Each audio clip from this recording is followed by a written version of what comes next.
سلام میدم به همه داداشا خواهرای گلم. با شماییم اومدیم یه توییت باحال دیگر تو حاجی گراف با هم بررسی بکنیم، بریم تو کارش.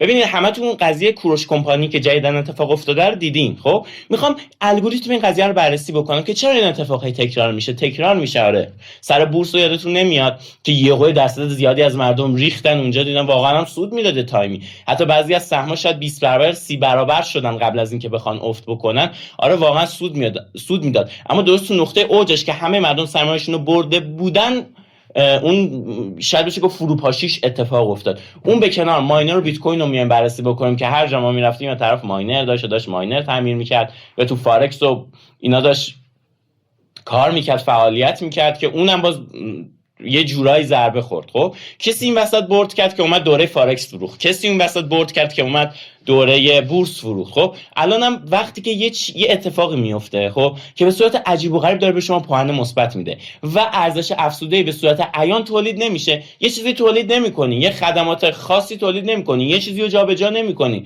و هم دارن میان سمتش، اینجا قطعا باید شک بکنی. قیمت جهانی آیفون رو که بذاری کنار قیمت این، منهای حمل و نقلش، منهای داستانای دیگه‌اش که تخصص توش ندارن ولی قطعا باید لحاظ بشه، میبینی اصلا یه جای کار میلنگه. خب حتی من نمیدونم درست بوده یا دیدم یه تعداد زیادی مثلا طرف چه میدونم 20 تا 60 تا چقدر رفته بود آیفون خریده و خب روی چه حسابی. خب میبینین این توییتو ببینید، سلبریتی‌هایی که رفتن تبلیغ کردن کوروش کمپانیو، میبینین چه اسمایی توشون پیدا میشه،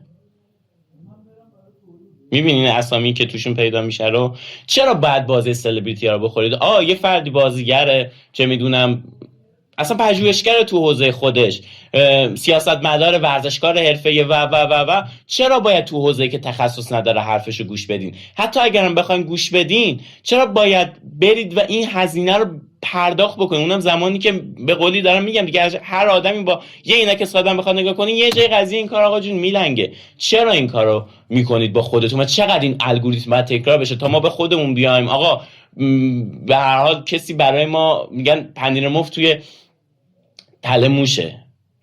تا کی بعد تو دام این تله موشه بیافتیم تا این الگوریتم برای ما تکرار نشه؟ ایشالا همه اونایی که تو این قضیه مال باخته شدن هزینه‌شون بهشون برگرده و امیدوارم دیگه این الگوریتم رو تو ایران نبینم که صد البته بعیده.